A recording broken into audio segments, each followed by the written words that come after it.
These two guys have Minnesota sports flowing in their veins. Mackie and Judd on SKOR North and SKORNorth.com. It's a scoop session here with our friend Darren Doogie Wolfson from the 5 Eyewitness News Sports Department.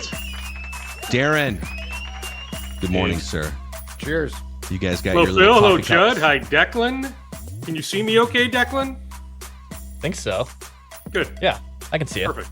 Can you see us? Okay. Yeah, I can see it. You know, I'm working with a makeshift ring light. The studio, you'll be shocked by this, is It looks good right held now, together Dex. by spit and luck.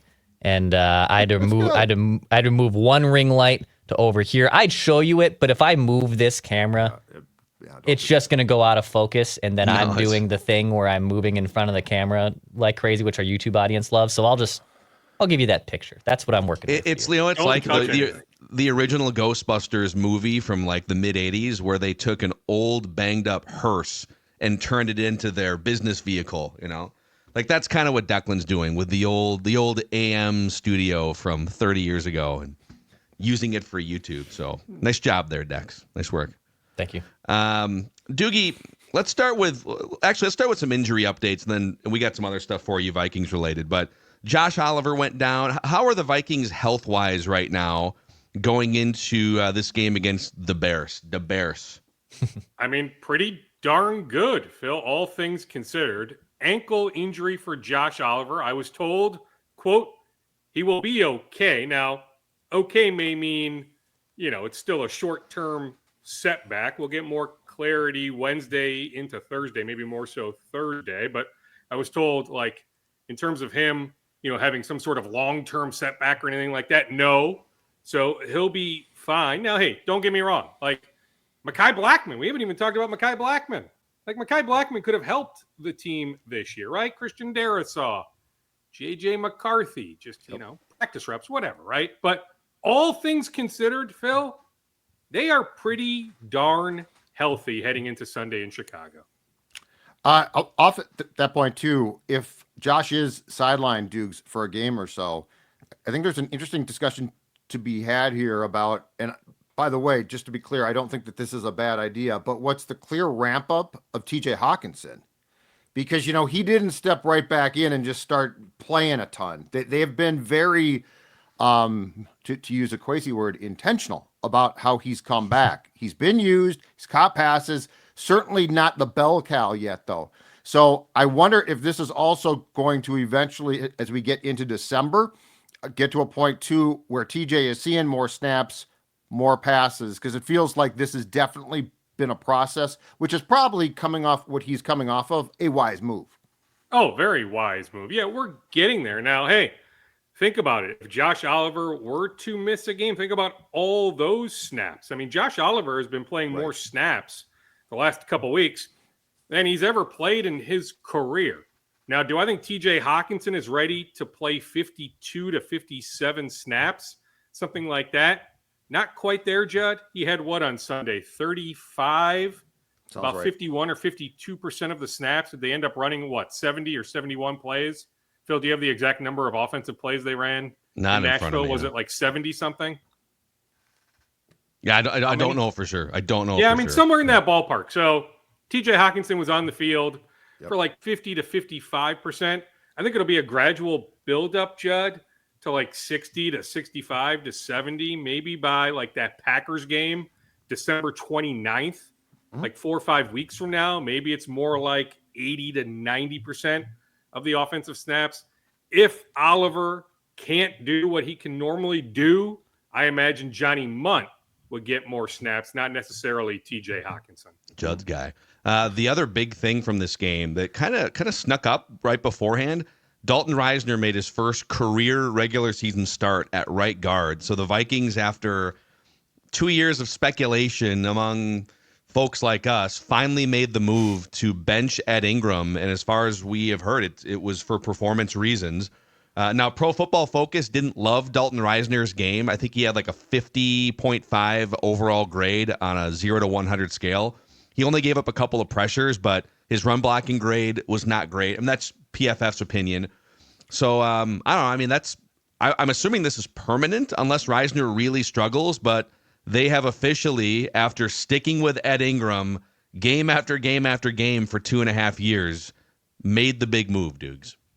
Yeah, and I mean, we had heard rumblings going back weeks that it was when, not if, Risner would get an opportunity. But yeah, really, until about 2.5 hours before kickoff on Sunday, we didn't necessarily know that it would be the Titans game, but it was always coming. It'll continue. I don't know about permanent, Phil, like certainly permanent for this week, like Dalton Risner in against the Bears. Can I sit here and guarantee you that Dalton Risner is the starting right guard for the Lions game week 18 or the Bears Monday night game in a few weeks at US Bank Stadium? I'm not necessarily to that point, but certainly for the time being, they are going to give Dalton Risner every opportunity to capture that job long-term, or at least long-term as in the rest of this season. If I may recklessly speculate on a Tuesday. Sure, here. Thank you. I got cover now. Let me throw this at you guys. Dukes, you're exactly right. It's been about a month and a half that we heard rumblings from within the beat that this was coming. And it seemed it came from too many places. It was an informed opinion. And I wonder if after the Jacksonville game, because it feels to me like there was probably a bit of a struggle of, well, Ed's not playing that bad. And he's sort of one of the last vestiges of that draft, right? Like that draft becomes worse and worse and worse. And I don't think that can be ignored completely. But I wonder if Kevin O'Connell stepped in and said, all right, my quarterback is struggling. My quarterback needs as much protection as he can possibly get. I'm willing to sacrifice a little bit in the run game because Ed is clearly better at run blocking than Dalton is to get more protection for Sam.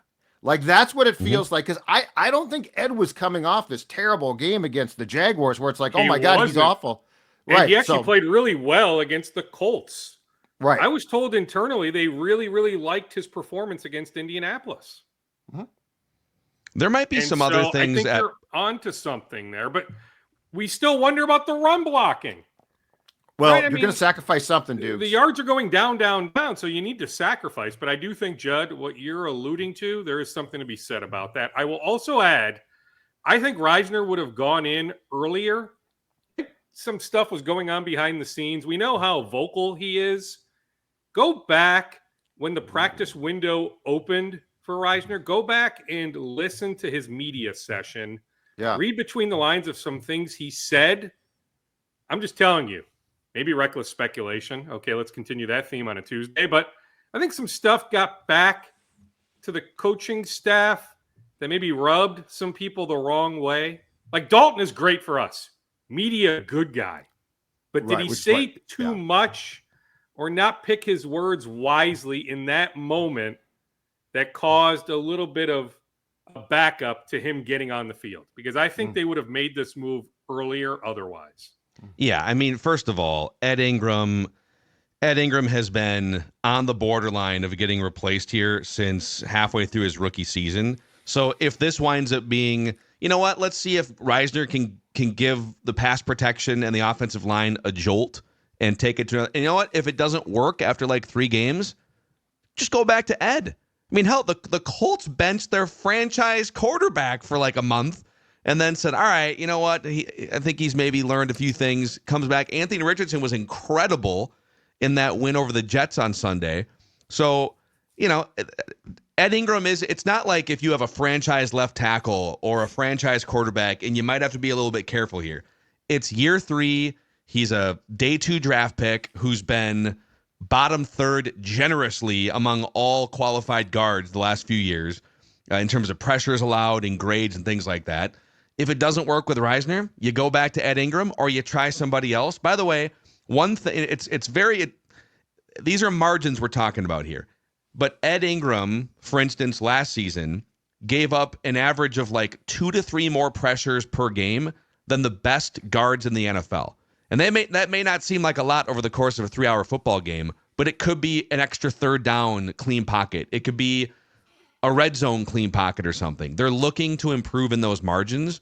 I have no problem trying Dalton Risner for 2 or 3 games. And if he's not good or he doesn't fit or whatever, you go back to Ed. Yeah, or what about Juergens, the rookie? Could he perhaps be ready? I don't know if they go back to Ed at this point. I mean, this is all pointing to next year, there will be a new starting right guard. I don't think Dalton is back. It won't be Ed.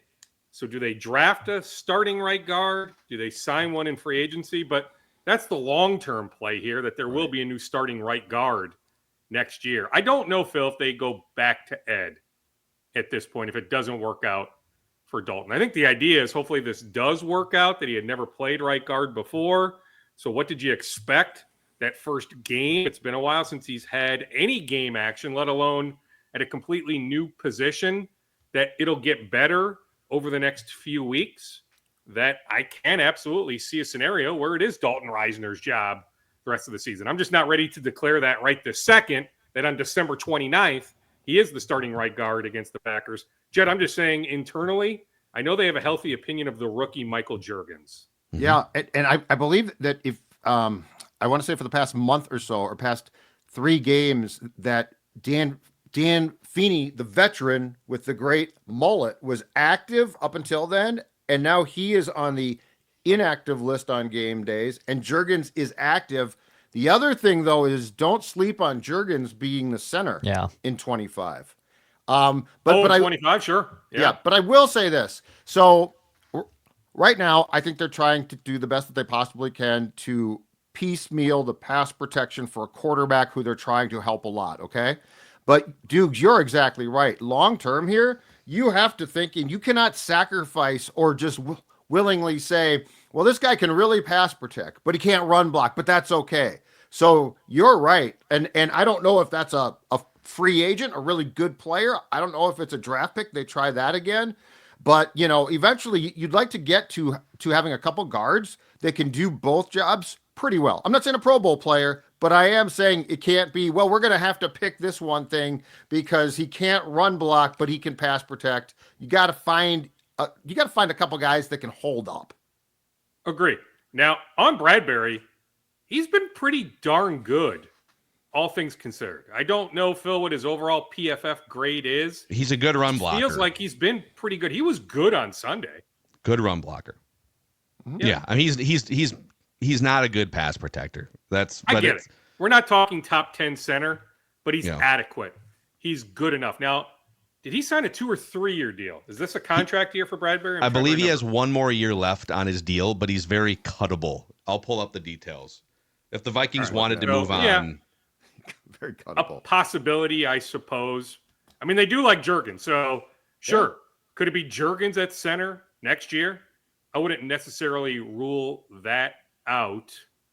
I'm trying to remember. I know the 49ers tried to sign Bradbury. I can't remember if he re-signed.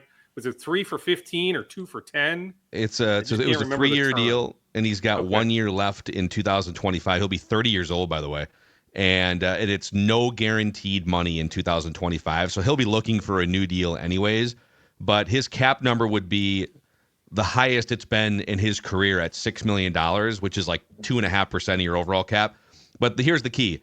If you cut him, you save $3.6 million and you only owe 2.4 in debt. So it would be wise for either the Vikings to cut him or extend him and kind of smooth out that cap hit. But then he's going to be 30. It feels like a reckoning long term here going into 2025 at center and right guard for this franchise. Yes. Mm-hmm. But you feel good about your tackles. I think you feel good. The money you gave, I think it was wisely spent on Brandel. So I think you feel pretty good about your left guard. But yes, center, right guard, question marks heading into the offseason. Yeah. Kevin O'Connell, I know we've had the contract discussions here, and I think we all assume he's going to get an extension at some point. But sure. I mean, it's coming. When, not if. Yes. Yeah. From the people you talked to in that building and just like over the last few months, if you look, it's kind of crazy. I know it's only a 3-year sample size, but he has a better career regular season win percentage than Sean McVay, than Kyle Shanahan, than John Harbaugh. Now, of course, you give him 10 or 12 years, and there might be some lumps in there. but he took a lump last year and still has a higher win percentage in the regular season. And for half those games or more, he's had Sam Darnold, Josh Dobbs, Jaron Hall, and Nick Mullins as his starting quarterback. I guess my question to you is sort of broad. How should we feel about Kevin O'Connell 3 years in, and how does the ownership and the franchise feel about what they have here? When you look at the trail of other coaches hired in 2022, it's a cesspool of guys who were fired or about to be fired, the Eberfluses, the Nathaniel Hackett's of the world. So I think they hit a grand slam with this 3 years in. What are your thoughts? I'm still bullish on Mike McDaniel in Miami. Agreed. So maybe that was the one other rock solid hire in 22. Ownership / the organization frickin' loves KOC. Let's start there. How should we view KOC? Positively. To me, Phil, he's in that 5 to 10 range. Best head coaches in the NFL. Okay, Andy Reid above, Mike Tomlin above. I think both Harbaugh's above, although we could have a healthy discussion on Jim if you want to. But Jim's right a top now, 5. both are above. Okay. Dan Campbell above. Who else do you definitively put above him? Yeah, I mean, people would say Shanahan and McVay just because they've been to Super Bowl, playoff. KOC's done nothing in the playoffs yet, which is a fair criticism. McVay, Shanahan, LaFleur. Those guys, I think, are all because they're so closely, come from the same tree. I think they're all in the same ballpark. But O'Connell is the thing about him is he's a really good offensive / QB coach, Dukes. But I think the difference is, and these are the guys that are hard to find, he's a good head coach. Mm-hmm. And that's not always the same exact thing. Like those are two different jobs. And he seems to be handling both jobs about as well as you possibly can, which gets back to the old conversation of some people are really good coordinators, but you give them that day-to-day stuff. There's a lot. I mean, Dukes, we see at times the amount of stuff.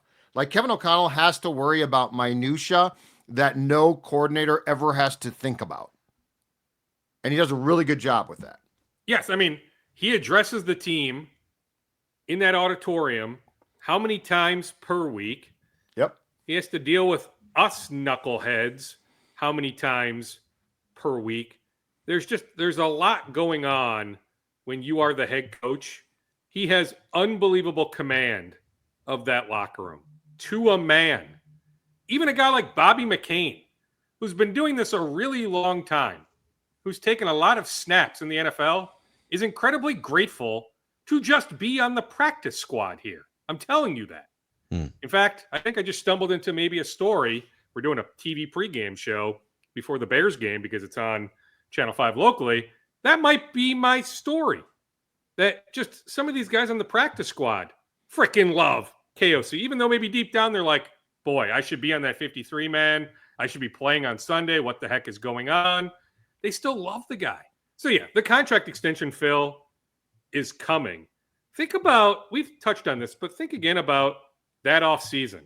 Jim Harbaugh, was he perhaps the runner-up? I'm telling you, they loved Nathaniel Hackett, but weren't going to move fast on him. So that's one of these three is not Denver like the other. Yeah. Who is the real Kevin O'Connell? Jim Please stand Harbaugh, up. Kevin O'Connell, and Nathaniel Hackett. Those were the guys they really liked. But yeah, they absolutely nailed the hire of Kevin O'Connell. And Harbaugh is fantastic. And I mean, that guy steps into every situation for the most part that he gets and makes an immediate impact. But Dukes, I told Phyllis a couple of days ago, what sets O'Connell apart to me from a guy like Jim Harbaugh is this. Kevin O'Connell seems to have staying power. Like Jim Harbaugh is going to be great and he's going to do a great job, but eventually he's going to get into it with the owner, the GM, something happens there, right? And so he's probably got 5 great years there. Kevin O'Connell is so good at how he operates that I really think that his message to his players is not going to get old. Ownership would have to become confrontational with him for it to become a problem. And with the Wilfs, I don't think that's an issue. So that's the thing is O'Connell's the package as far as I can tell. Like Zim had a shelf life. And unfortunately it was It was accelerated when Cousins was signed. So I just think there's so many things about O'Connell that I find to be impressive that a lot of coaches just don't have, including, to your point, he addresses the players constantly and they seem to still like it. His post-game stuff is just outstanding. And I don't gush about a lot of guys, but I mean, this guy just seems to be normally really you're the good. other way. Yeah, but I mean, He's I just don't see a lot of flaws.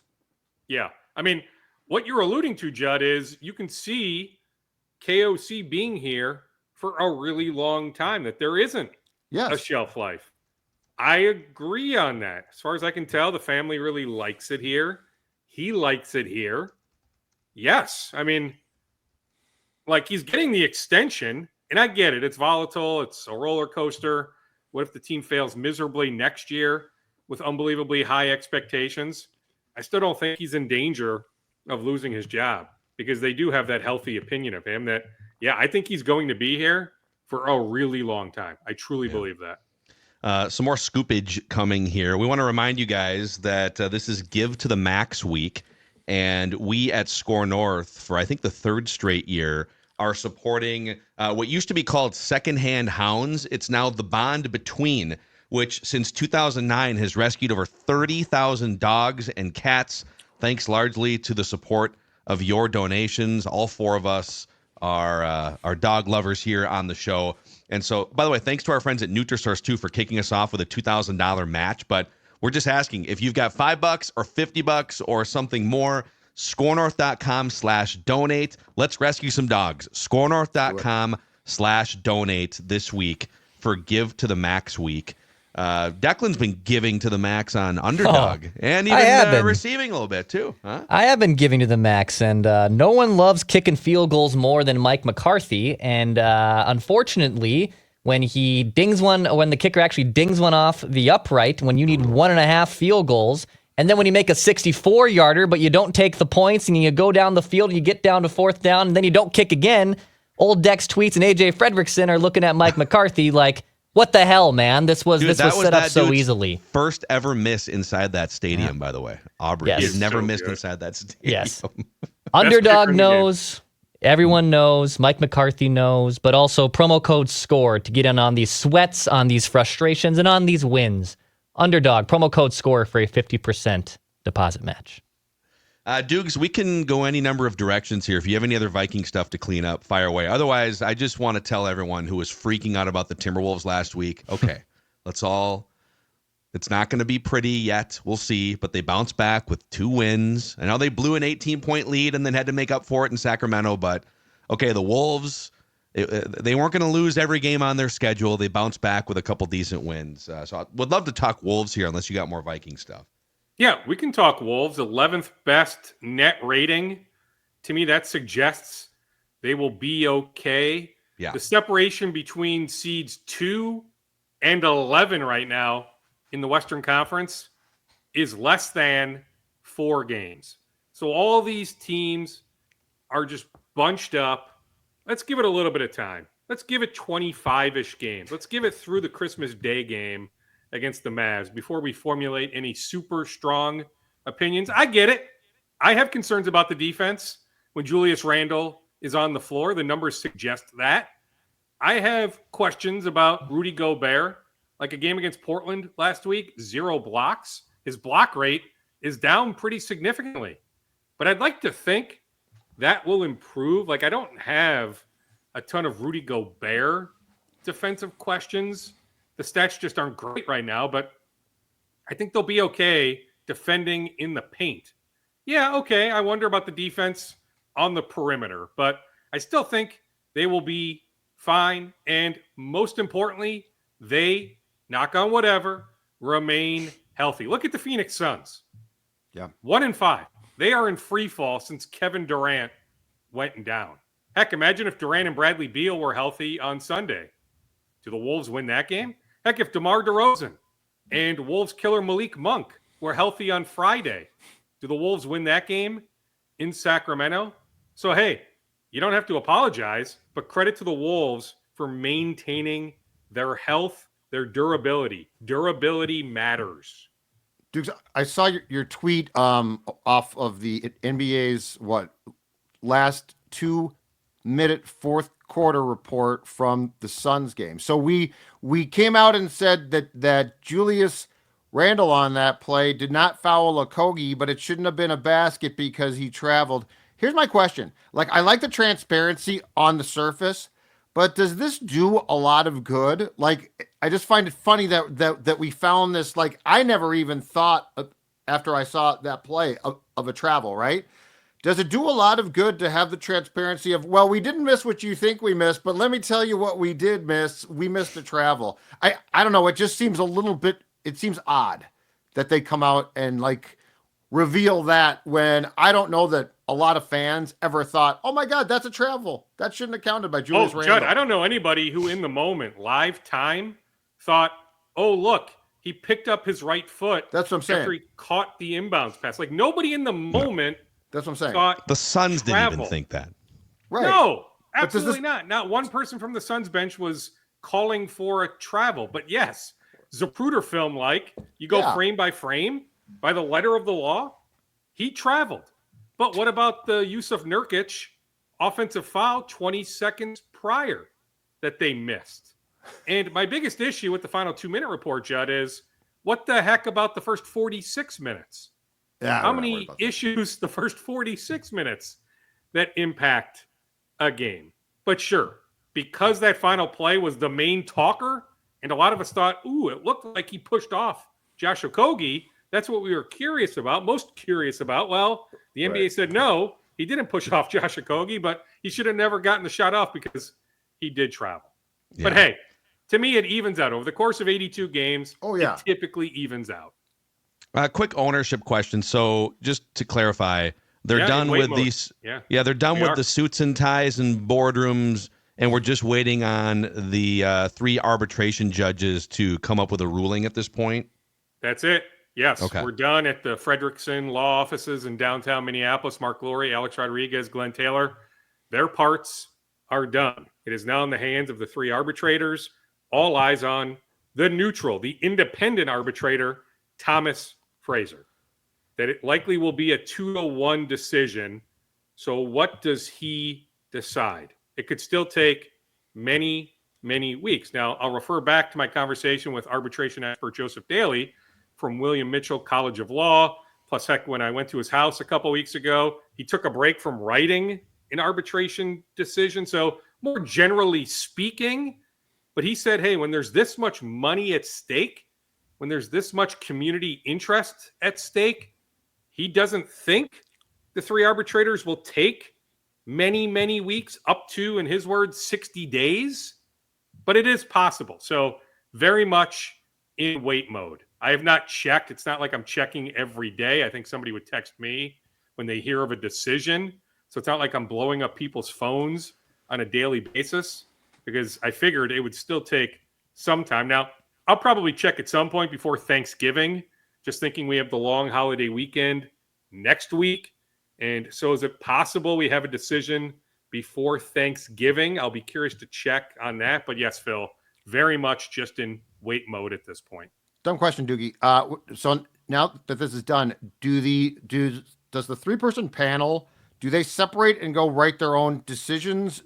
Are they still in communication? Do we know? Because, I mean, clearly, to your point from before, it's, one person from each camp and then an independent person. So, like, are they still talking? And are the 2 people who have agendas trying to convince the neutral person of what the decision should be? Or do they separate and go just basically write their opinions and then those get together, to be what you talked about, which is the 2-1 verdict? Yeah, the way Daly described it to me, Judd, definite collaboration immediately. So it wrapped up on that Friday. The following Monday, certainly the idea that the 3 would get together. Now, many days later, especially when thinking about the arbitrator representing A-Rod and Lurie isn't based here. Like Fraser is based here. Glenn Taylor's arbitrator is based here. But Lurie and A-Rod's arbitrator is not based here.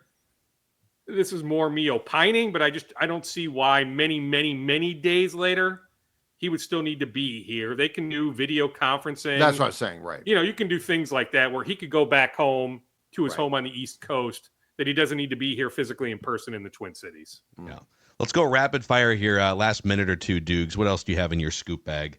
Had a nice conversation last night with Tori Orline of Crosby Ironton. Big time recruit commit for Dawn Plitzowite and the Gophers women's basketball team. She's a junior, one of the best players in the country in the class of 2026. What was cool to me, she told me that Lindsay Whalen reached out to her. So you think about it, Lindsay would have every reason to be bitter. I get it. It's her alma mater, but based on how things finished with her coaching career, like, she didn't need to do that, but Tori told me she's developed a little bit of a bond with Lindsay, also with Rachel Banham, some of the current players. Now, she won't play with the current players, right? She's still 2 years from joining the Gophers. So at that point, as far as I can tell, Mara Braun, Amaya Battle, Mallory Heyer, like those three here from the Twin Cities, their eligibility will be up. But that is a big-time get. Dawn didn't really have a chance ever on Madden Greenway, Chad Greenway's daughter. I remember talking to Chad at his charity golf event a couple summers ago. Was at a country club, and he told me in that moment Madden was very much interested in leaving the state, that she didn't want to stay here in town. So whether that was going to be Iowa or some other program, ultimately she chose Kentucky the other day. But that Chad told me 18 months ago that there was heavy interest in Madden leaving. And so when Dawn came in, that was always going to be a tough get. But to get Tori Orline, that is a really, really good job by Dawn Plitzowite and her staff. We'll get some Twins news later today, some obvious adds to the 40-man roster. Marco Raya, one of their top pitching prospects, he's a slam dunk to be added to the 40-man. The deadline is 5 o'clock today to add guys to the 40-man roster. All right. Darren Doogie Wolfson from the 5 Eyewitness News Sports Department every Tuesday and Thursday here. Good stuff. One more dude. note. I grabbed the contract. It's public information. So I grabbed it from the University of Minnesota. The official number that the Gophers paid North Texas for that game last week, $85,000. So there's buy games all over the place, non-conference college basketball. $85,000 and a priceless victory for them.